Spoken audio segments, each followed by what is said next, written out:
Welcome to our biology lessons with Dr. Hanaa. Today we will solve with each other March 2026, paper 6.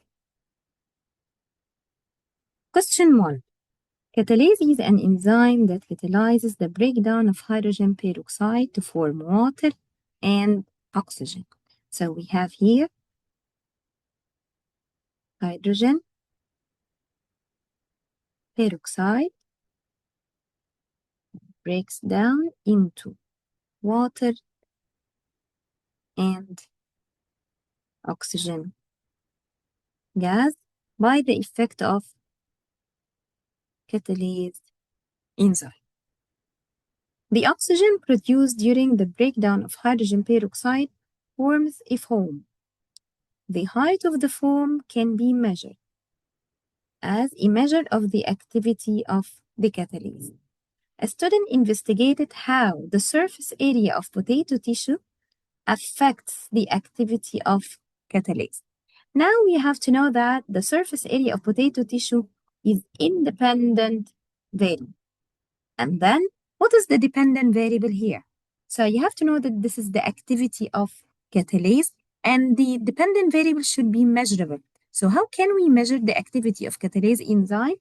They said that the height of the foam can be used to measure the activity of catalase. So the height of the foam is dependent variable. The student was provided with 3 cubes of potato tissue. Each cube was 1 centimeter by 1 centimeter by 1 centimeter in size, as shown in the figure.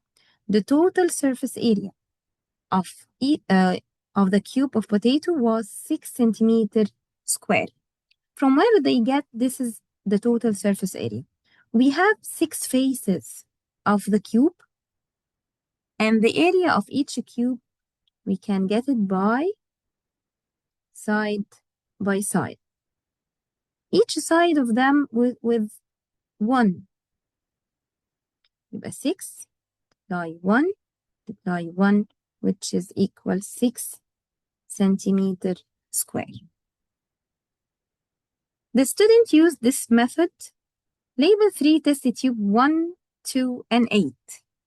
Put 10 cubic centimeter of hydrogen peroxide solution into each of the 3 test tubes. So we have controlled variable, which is the volume of hydrogen peroxide solution. Step number 3, put one of the cubes of potato into test tube 1. Put one of the remaining cubes of potato onto the white tile. It looks like a ceramic piece. Use the ruler and scalpel to measure and cut the cube of potato as shown in the figure. This will make 2 equal-sized pieces. The total surface area of the 2 pieces, 8 centimeter square. So we have the first one, 6 centimeter square, and the second one, 8 centimeter square.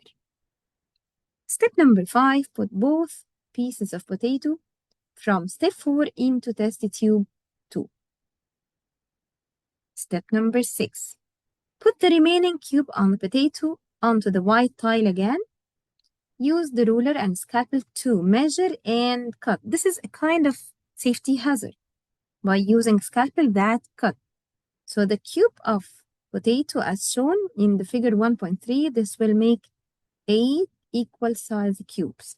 Each side of them 0.5 centimeter. Calculate the total surface area of the 8 cubes of potato made in step 6.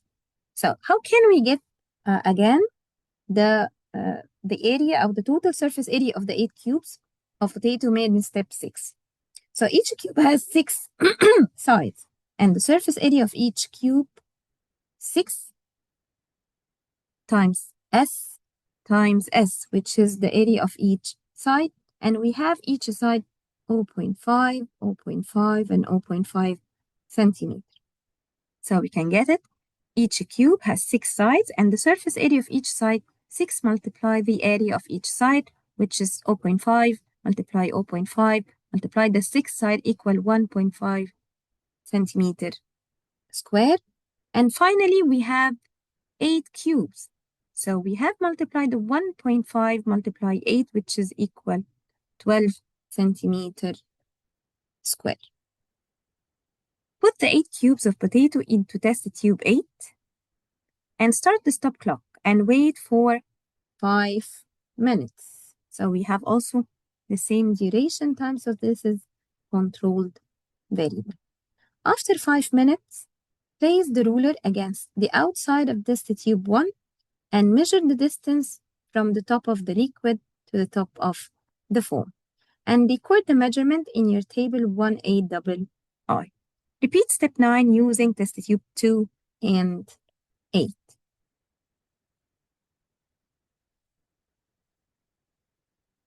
This figure shows that the test tubes at the end of the investigation. We have test tube 1, test tube 2, and test tube 8. How can we measure the height? So you have to know that the foam is uneven surface. So how can we measure it? So we have to put a line using pencil and ruler and then measure the height of the foam. Okay, but the problem here, the surface of the foam is uneven. But how can we improve it? Instead of measuring the height of the foam, we can measure the volume of gas produced using gas syringe. But now we have to prepare a table and record the student result. We have the test tube, so we have 1 and 2 and 8. And also we have the surface area of potato. They give us 2 of them and we calculate the third one. And we measure the height of the foam in each test tube. So the table by this way. In test tube 1, the total surface area, he said that is 6 centimeters square. And by measurement the height of test tube 1, we can find 0.6 centimeter. And the second one, 2, test tube 2, its total surface area, he said that is 8 centimeters square. And by measurement, the height of the foam was 1.3 centimeter.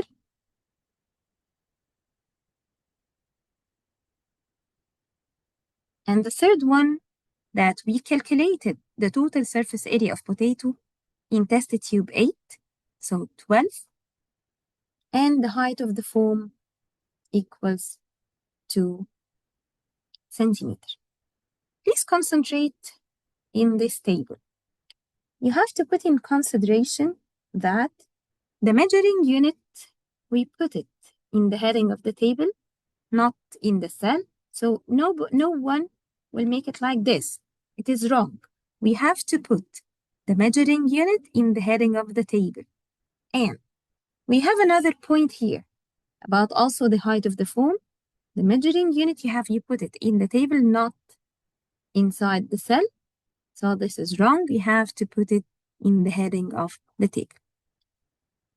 Third point here, you have to put 2.0. So why we put it 2.0 by this way? Why we didn't put it 2? Only because you have to put the values with the same decimal places, because we have 0.6, 1.3, and we have to use same decimal places when we put the values in the table. Next, the question asks about the conclusion of the result of the effect of the surface area on the activity of catalase enzyme. So how can we write the conclusion? If you concentrate, we can find that in test tube 1 and 2 and 3, the total surface area increases. And also we can find the height of the foam increases also. Okay, but the conclusion, you have to talk about the activity of enzyme.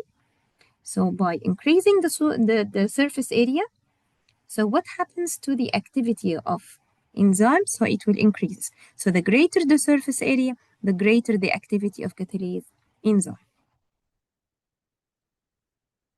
Next question asks about the state 2 variables that were kept constant in this investigation.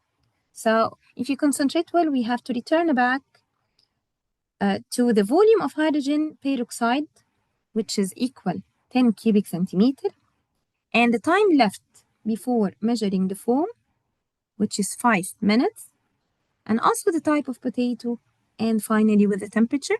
And in this question, they ask about two variables only. In the exam, you can write just two, but here we can write all the possible answers. Next, the question asks about to identify one safety hazard in this investigation. We have here two hazards. The first one using scalpel, which is sharp and could cut the hand, and also hydrogen peroxide is irritant. And also in the exam, you just write only one. Next question, identify two possible sources of error present in this investigation. We have more than two. So we just explain one of them while talking about this measurement, the height of the foam. The first one, the surface of the foam is uneven. So it's a kind of error. How can we improve it? We can measure the volume of gas produced by using a syringe instead of the height of the foam, because the height of the foam, of the surface of the foam, is uneven. We have another source of error, which is there is no repetition in this investigation. So we have to repeat it 3 times at least and take an average. The third source of error, and if you concentrate well, we can find the temperature not maintained. So we have to maintain it by using thermostatically controlled water bath.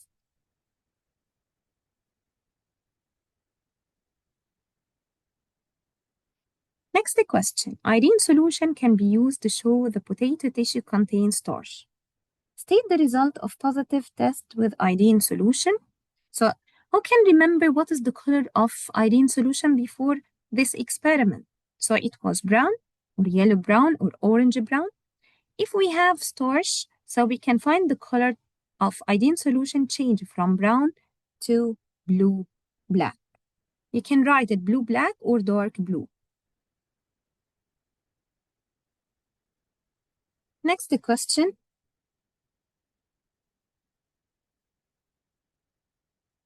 A student investigated the effect of copper sulfate concentration on the activity of catalase in potato tissue. You have to know that when we find the word of effect of, we can find the independent variable. So if you ask about what is the independent variable or the changed variable, which is copper sulfate concentration.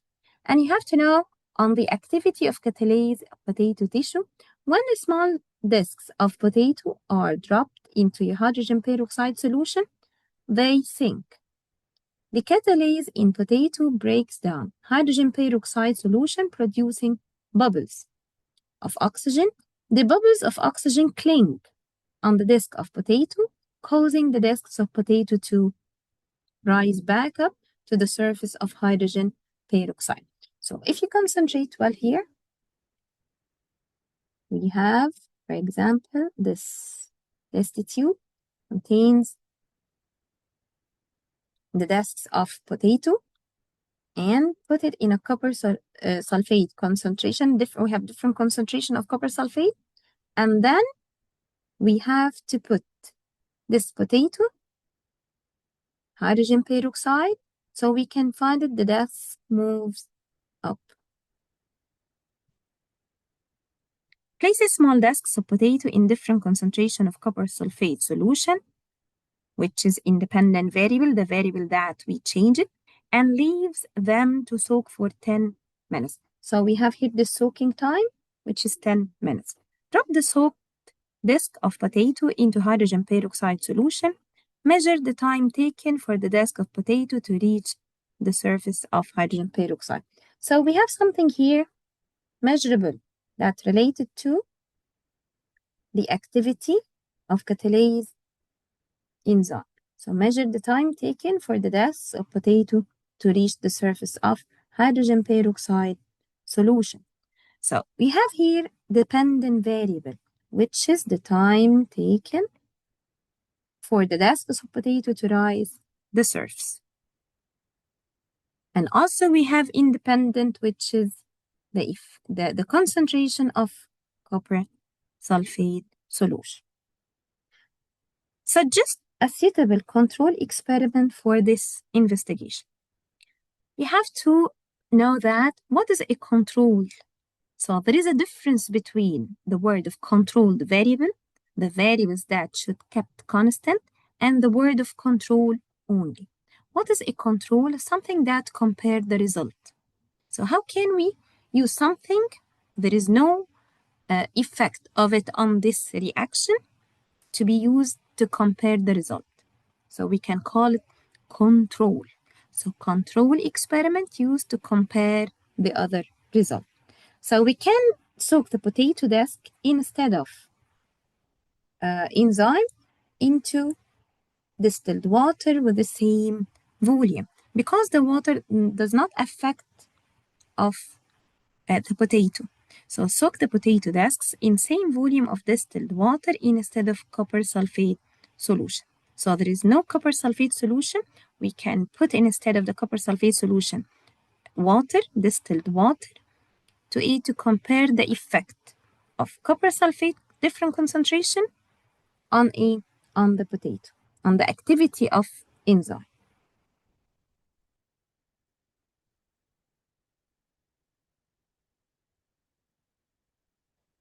In front of us, this table 1.1 shows the result of the investigation. You have to know that the concentration of copper sulfate solution mol per decimeter cube in the first column, and the time taken for the disk of potato to rise in seconds. So if you concentrate well, we can find also the measuring unit, we can find it in the heading of the table. When we have this table, the first column for independent variable, and we have to put it on the x-axis.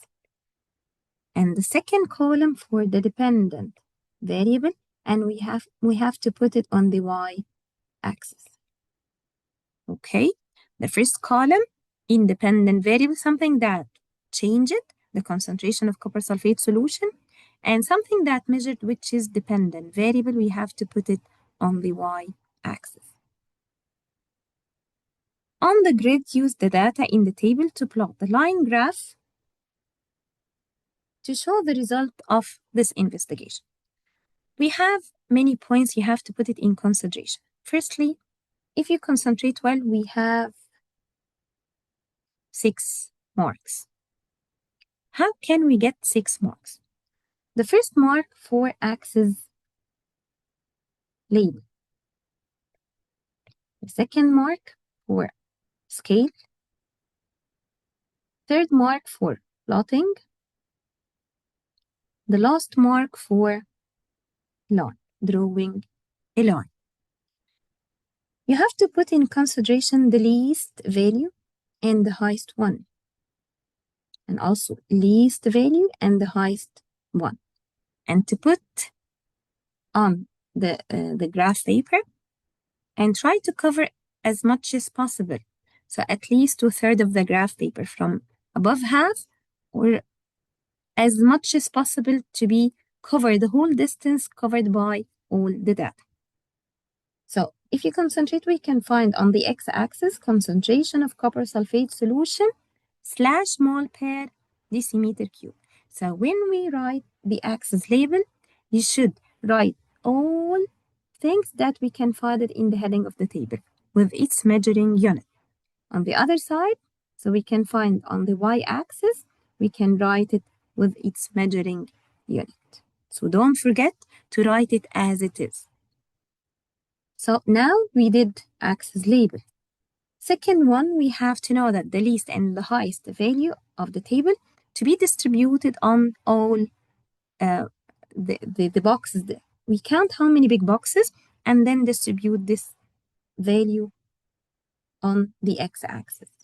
And exactly the same that happened on the y-axis. So now we have the scale. Next, we have to plot all the points using x. So in front of you, two options. So we have x or dot with a circle. But which one of them is better? So it is better to use x. But what about if we have two different data? You can use both. One of them, so if you have a key, so you can use x and also the dot with a circle. But if we have only just one, so you can use X. After finishing the plotting all the data, we have to start to make a line. It's okay if we can join all the points with each other from dot to dot. From dot to dot is accepted in biology to make this line. Next question, use your graph to estimate the concentration of copper sulfate solution when a disk of potato took 80 seconds. So if you concentrate well, we have to find it. This is 80. And then go to this line graph and then drop it to the x-axis to know the concentration of copper sulfate solution, which is 0.006. You have to show how can we obtain this value on the graph.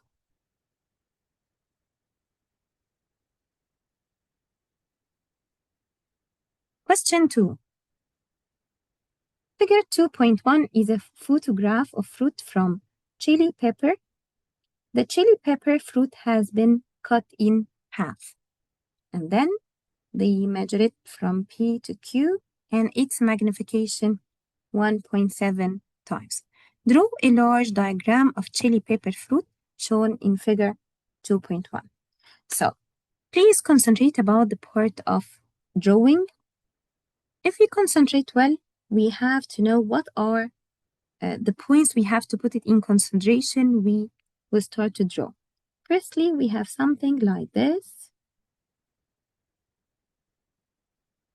This is the first part, okay?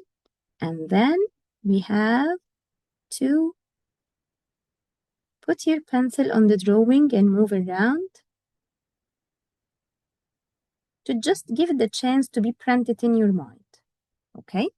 And then we have here two chambers inside it, like this. You have to draw it smooth line. Okay. And we have many seeds.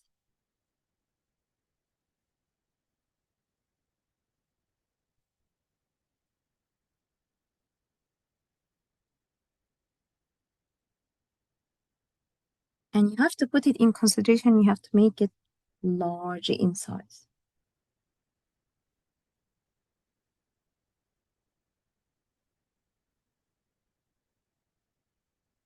This is all details that we can find in the drawing. And this is my large draw.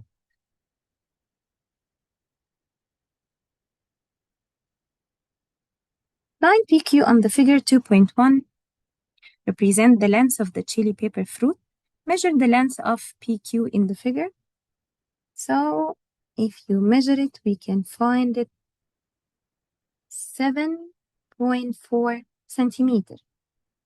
But we have to convert centimeter into millimeter. So 1 centimeter equals 10 millimeter. So when we convert this, so we have the 7.4 multiply 10, which is equal 74 millimeter. So we have the 74 millimeter.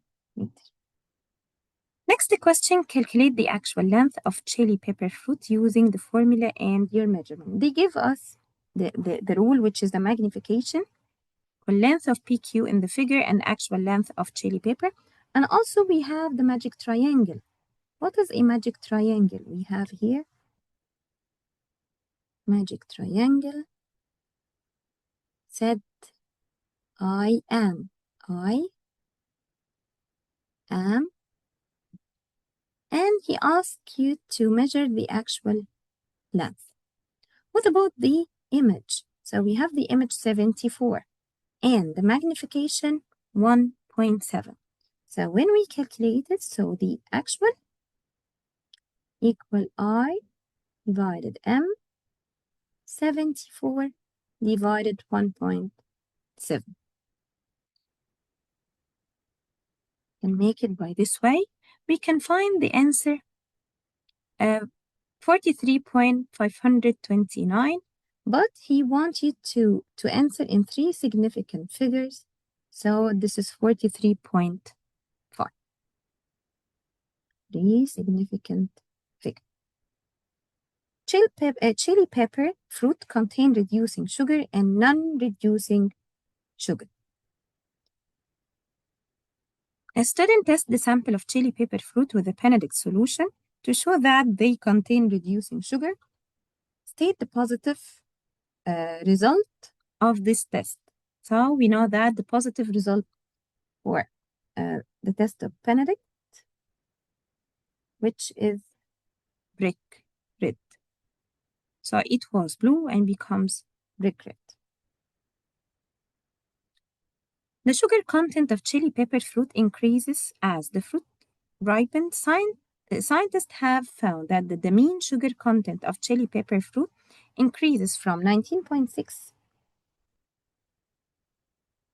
gram per kilogram in unripe chili pepper fruit to 36.1 gram per kilogram in ripe chili pepper fruit. Calculate the percentage increase. How can we calculate the percentage increase? So we have the rule said that final minus initial divided initial multiply 100. This is the final one and initial one divided the initial, and when we calculated they want it into the value in 2 decimal places. So the answer will be the final minus initial divided initial multiply 100. So 36.1 minus 19.6 divided 19.6 multiply 100 give us 84.183 and 2 decimal places. So we have to write it by this way because 3 is less than 5. If it is more than 5, you can add it. So it will be 19, but it's not. Next question, ask about to plan an investigation. To determine the effect of wind speed on the rate of transpiration. So when we want to know the effect of wind speed, so this is independent variable. This is something that we will change. To the rate of transpiration. How can we measure the rate of transpiration? If you remember that we have a device called potometer, and inside the potometer there is a bubble gas, and after movement this bubble gas we will measure the distance traveled by the bubble to know that the uptake of water. So we will know that this is the rate of transpiration. So we will use potometer to measure the distance traveled by the bubble. How can we start the investigation? Firstly, we have to know that what are the factors affecting the rate of transpiration. We have 4 factors affecting rate of transpiration, which are the first factor, temperature, and light intensity,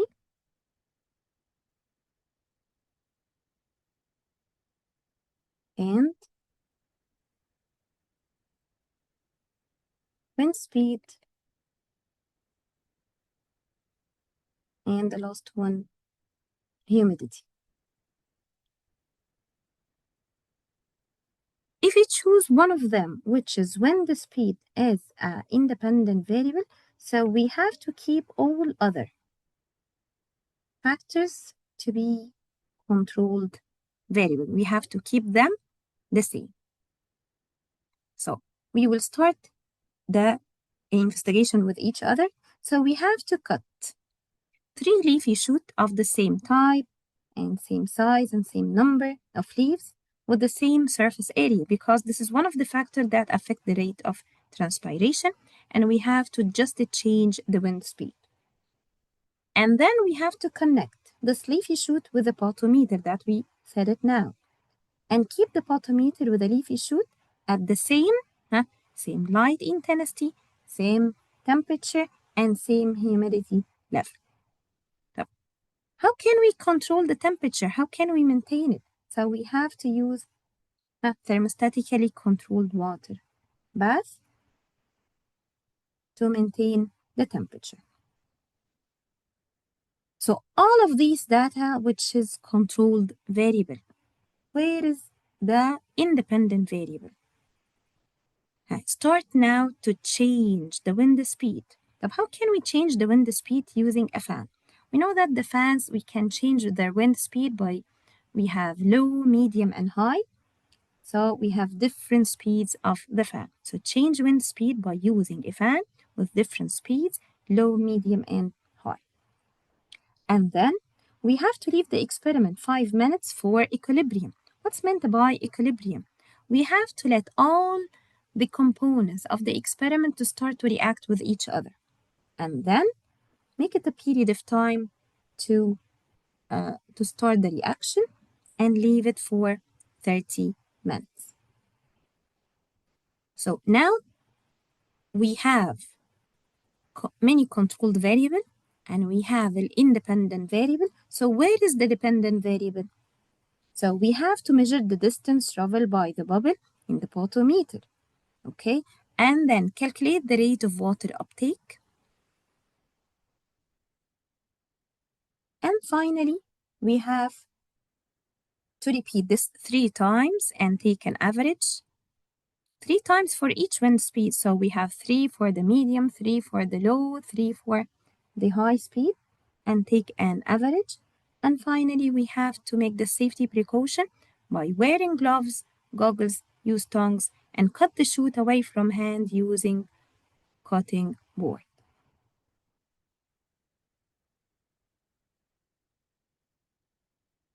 Now we have finished the exam. And don't forget to like and share and subscribe because all of the new exams will reach to you. Thank you and goodbye.